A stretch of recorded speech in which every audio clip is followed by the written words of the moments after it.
Hola, ¿cómo estamos? Hello friends, welcome to this session of Learning Spanish. In the last session, we have learned how to describe one's house and also the locality. We have also learned some expressions that are used to describe your house. For example, dar a, mirar hacia, etc. When we think of our house, we also think of our family too. Family is an universal concept and an important one. Well, in today's lesson, you will learn how to speak about one's family and the various other relationships related to family. We'll first look at this conversation between Anand and Juan, our dear friends. Anand says, Hola Juan, ¿qué tal? Hola Anand, yo bien. Mi familia está aquí para las vacaciones. ¡Qué bien! Dime algo de tu familia, Anand tells Juan. Juan explains about his family. Pues, Anand, tengo mis padres, mi hermana y yo. Mi hermana Teresa es mayor y está casada. Ella vive en el pueblo con su marido. Mi cuñado se llama Jesús. Ellos tienen 2 hijos. Mis sobrinos se llaman Diego y Pedro. Y tenemos un gato y un perrito también. ¿Y tú, Anand? ¿Cuántos hermanos tienes tú? Mi familia es bastante grande. Yo vivo con mis padres, mis abuelos, mi tío y mi tía. Ellos tienen un hijo y una hija. Mi primo se llama Ravi y mi prima Rashmi. ¿No tienes hermanos, Anand? Anand says, No, Juan, soy el hijo único. Vale. Firstly, we can all understand that this conversation is happening between 2 friends or classmates, Anand and Juan. They are both talking about their families and the various relationships related to it. Juan says that his family comprises of his parents and sister. His sister is married, she lives with her husband, and he has 2 nephews. To talk about marital status, mi hermana está casada. In questioning, you ask, ¿Está usted casado? ¿Está usted casado? Are you married? In formal conversations. And in informal conversations, you ask, ¿Estás tú casado? ¿Estás tú casado? Now, casado or casada change according to the gender. And if you're asking a girl, you ask, ¿Estás casada? ¿Estás casada? And if you're asking a male person, you ask, ¿Estás casado?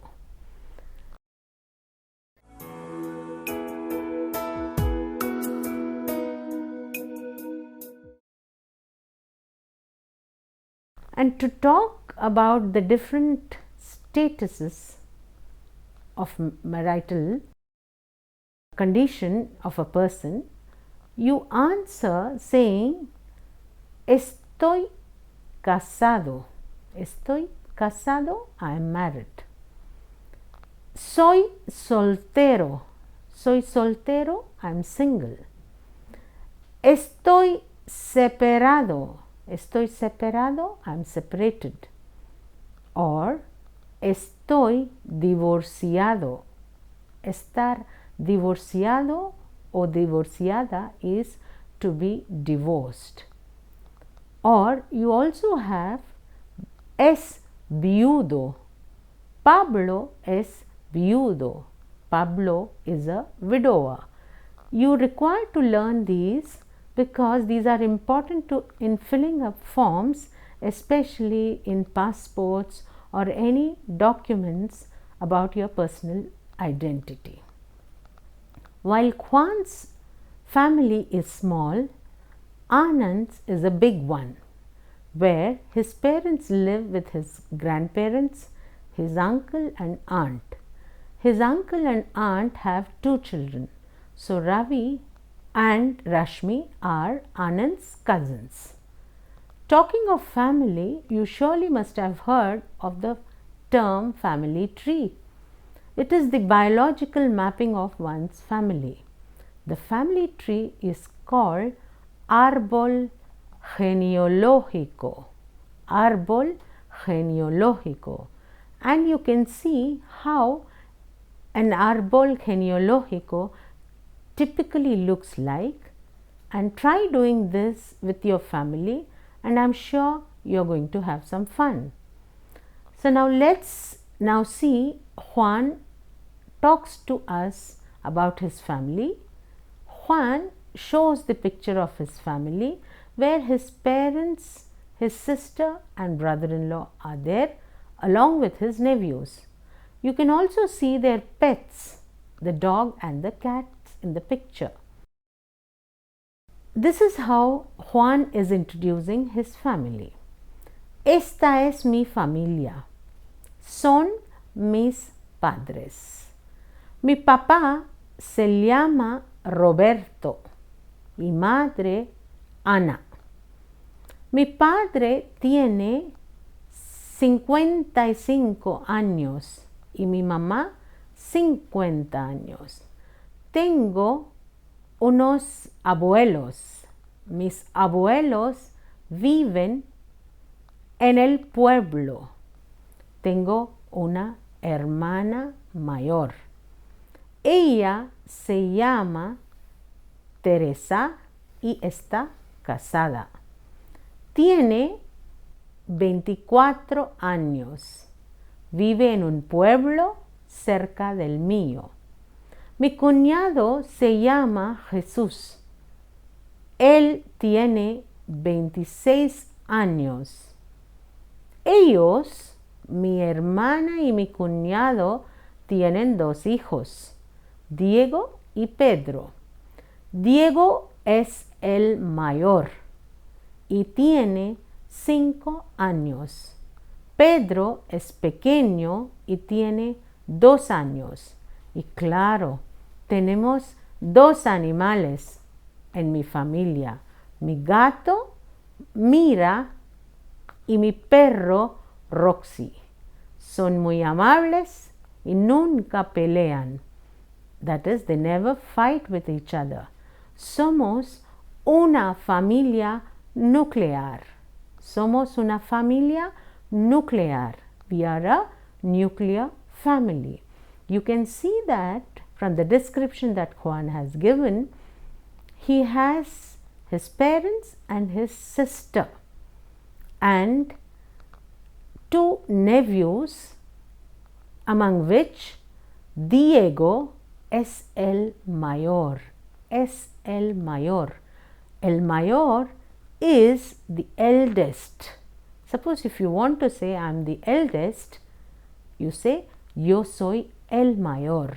And if it's a girl saying that I am the eldest daughter, she says yo soy la mayor. And the youngest is el menor. The youngest el menor or la menor, depending on the gender.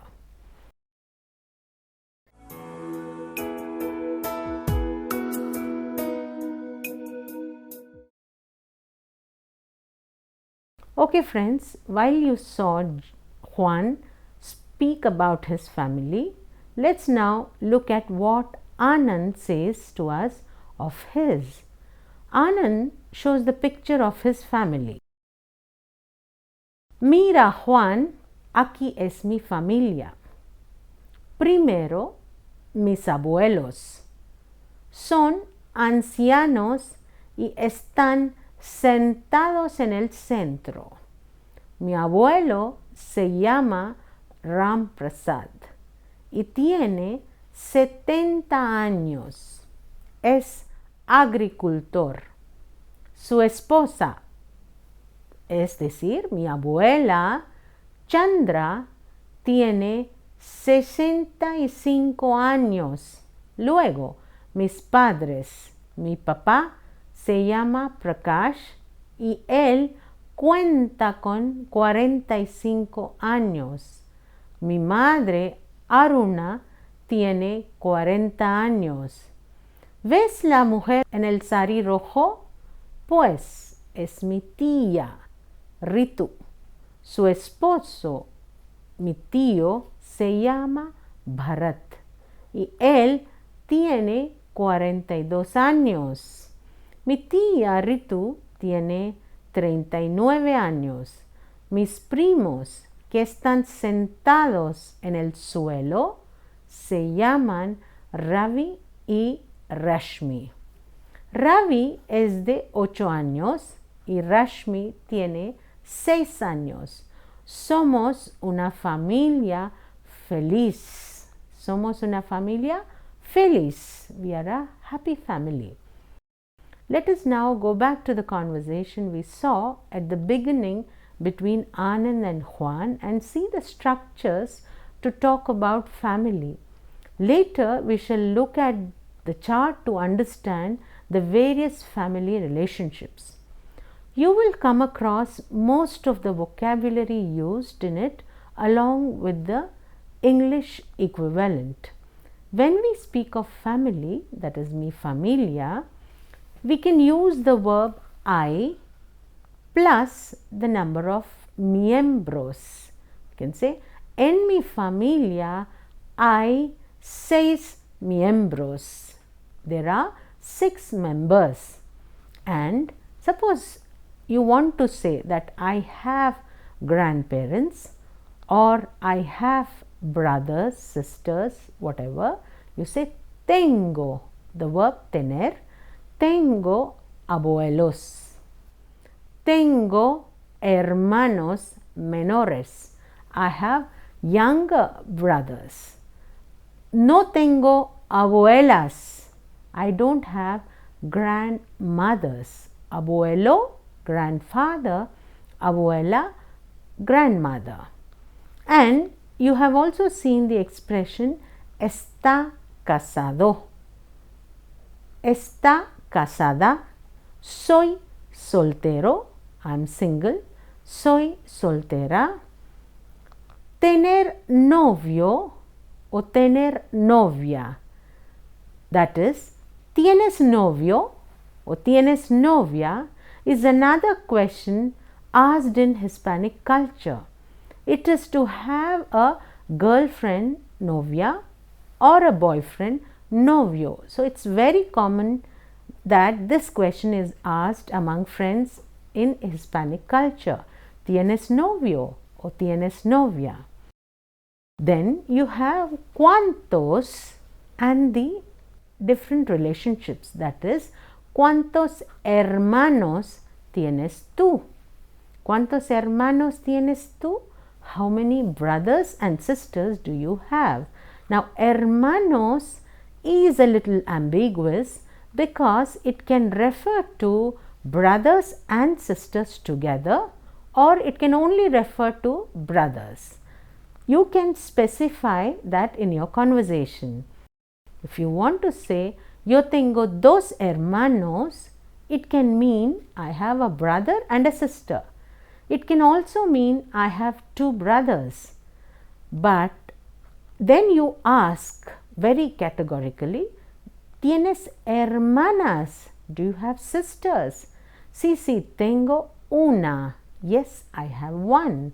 Or if you don't have any, you say, no tengo ninguna. I have none. I don't have any.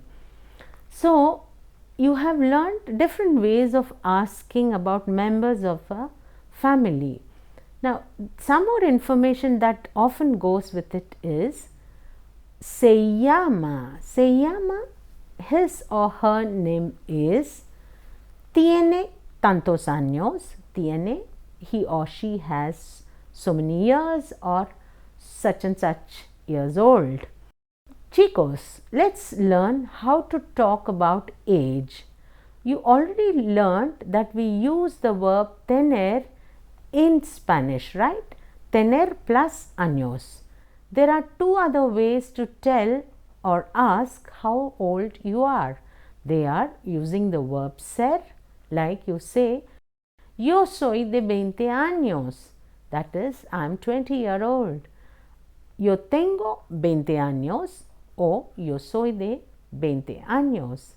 Mi hermana es de 15 años. My sister is 15 years old. Now, this is another way of asking using the verb contar. Mi prima cuenta con 8 años. Mi sobrino cuenta con 6 años. The last two options, that is with the verb ser and contar, are preferably used to tell one's age, whereas tener is used both for telling and asking one's age.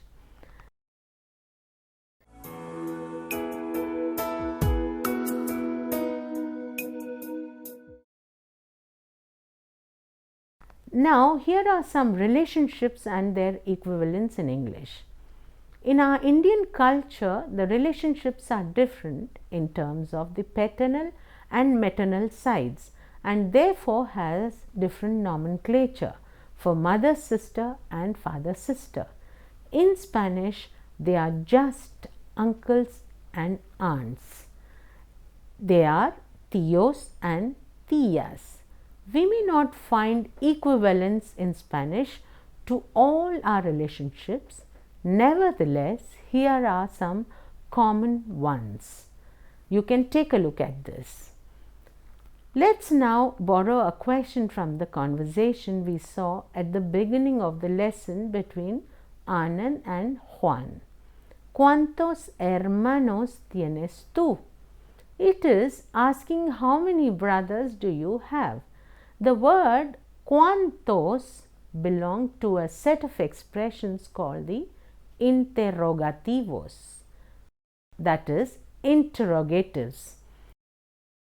In Spanish and in English, the interrogatives are expressions used to frame questions. Let us look at these interrogatives. In Spanish, some of them you already know very well. ¿Quién? ¿Quién es? ¿Quién? Who? ¿Quién es? Who is it? ¿Qué? ¿Qué? ¿Qué es? What is it? ¿Cuándo? ¿Cuándo es la fiesta? When is the party? ¿Dónde está Juan? ¿Dónde? Where? ¿Dónde está Juan? Where is Juan? ¿A dónde? Where to? ¿A dónde vas tú por las tardes? Where do you go in the evenings? ¿Cómo? ¿Cómo is how? ¿Cómo te llamas? How do you call yourself? Or ¿cómo estás? How are you? ¿Por qué? ¿Por qué? ¿Por qué as a question? ¿Por qué? ¿Por qué estudias español? Why are you studying Spanish? Or ¿cuál? ¿Cuál? Which? Which one is cuál? And cuáles, which are the ones? ¿Cuánto is how much? ¿Cuánto? You have cuántos and cuántas, so on and so forth. Please note that the interrogatives have an accent on them. We must observe that cuánto changes its form depending on the number and the gender of the object. Here are some conversations using the interrogatives to understand the concept better. ¿Cuánta gente hay en el salón? ¿Cuánta gente hay en el salón? How many people are there in the hall? No hay mucha gente, solo hay unos chicos. There aren't many people, only some boys. ¿Cuántos amigos tienes, Anand? ¿Cuántos amigos tienes, Anand? How many friends do you have, Anand? No muchos, solo unos 4, 5. Solo unos 4, 5. I have around 4-5 friends. Yo soy muy tímido. Yo soy muy tímido. Tímido, timid. If we look at the dialogues, we notice that the words mucha, muchos and muy in response to the question cuánto, cuánta, cuántos and cuántas. These are quantifiers. As the word suggests, they help us express the quantity and are followed by nouns, adjectives and adverbs. Let us look at this statement from Anand. Yo tengo muchos primos. Somos una familia grandísima. Mis primos son demasiado divertidos. Ninguno de ellos es introvertido. If you have noticed, Anand saying muchos primos, demasiado divertidos, ninguno. They are the quantifiers in Spanish. You can use them not only with respect to relationships but also with other nouns and adverbs in our day-to-day conversations. You can check how they differ with respect to gender and number in the lesson later.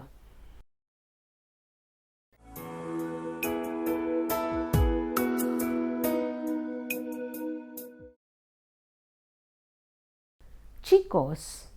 Now here is the conversation between our friend Su and su amigo Abdul. Are you thinking I have repeated the word Su? No, friends. While the first Su is the name of the Chinese girl, the second Su means her, the possessive her. In this case, su amigo is her friend. Now here is the conversation. Su tells Abdul, Hola Abdul, ¿cuándo es tu cumple? ¿Cuándo es tu cumple? Abdul replies, Hola, mi cumple es mañana, el 1 de marzo. ¿Y el tuyo? And Su replies, Pues el mío es en abril, el 15. And Abdul reacts, ¡Qué bien! Mi madre también tiene su cumple en abril. El suyo es 10. We are generally like to have things, people belonging or related to us, isn't it? That's why we say mi madre, my mother, tu coche, your car, su amigo, his or her friend. These are possessives. The possessives in simple terms are used before the noun. That is, to talk about the relation with a certain person or possession of a certain object. I am sure that we have learnt how to introduce ourselves. We did come across sentences like Esta es mi madre. Esta es mi madre. This is my mother. Este es mi hermano. This is my brother. It is the same kind of possessive that is used to speak about relationship. Let us look at another conversation that has the usage of possessive. The conversation is between Anand and Zoya, una compañera de clase. Anand says, Hola Zoya, ¿a qué hora empieza nuestra clase de español? Mi reloj no funciona. Zoya says, Claro Anand, la clase empieza a las 6 de la tarde y el señor Jorge es nuestro profesor. Vale, pues, ¿vamos en mi moto? No, Anand, vamos en mi coche. También viene Abdul. Su moto está roto. Anand, vale, vamos. Como vemos, chicos, we are seeing two versions of the same word, nuestro nuestra. The possessives are of two kinds, one which acts like an adjective and the other before the person or object. Except in the case of nouns, nosotros and vosotros, these possessives do not change according to number and gender. They change according to number and not gender in other contexts. Let us understand this through a table. So, for you say I, you say my. So, mi hermano is my brother and mis hermanos are my brothers. So, you have mi for singular and mis for plural. Similarly, tu for singular and tus for plural. So, here in the second person you will see that there are tu given both as subject pronoun and also as an adjective possessive. The adjective possessive, like tu padre, your father, does not carry an accent, whereas the tu subject pronoun carries an accent. So, tu padre doesn't have an accent, whereas y tu and you will have an accent. Remember that. Su libro is his book, her book or your book, and sus libros or sus pendientes. Nosotros is we and nosotras is also we. Similarly, you have nuestro for masculine singular, nuestra, nuestros and nuestras. Similarly, you have vuestro, vuestra, vuestros and vuestras. And the third person plural is su and sus. In the conversation above, we have not just seen words like mi, tus, but also mio, suyo. Now, these are the pronoun possessives, pronombres posesivos, that is possessive pronouns, mio, mia, etc. Now, this is a small conversation between Juhi and Kiran. Kiran, es tu bolsa? And Kiran says, no, Juhi, no es mía. ¿Y este boli? ¿Dónde está? Zubair, ¿es su boli? No. Sí, es suyo. Yes, it is his. Now, do you see the possessives mío, tuyo, suyo are replacing the nouns here, and therefore we have clearly explained here the different pronoun possessives and adjective possessives. So, please go through them in detail and practice them. So, my dear amigos, to conclude, we have in this lesson today learnt how to speak in detail about our family, relations, the vocabulary related to the same. The lesson facilitates the learning of the use of quantifiers to speak of cuantos, how many, some interrogatives, possessive pronouns, adjective possessives, etc. So, I hope you have enjoyed the lesson today with more in store. See you later. Hasta luego. Adiós. Gracias.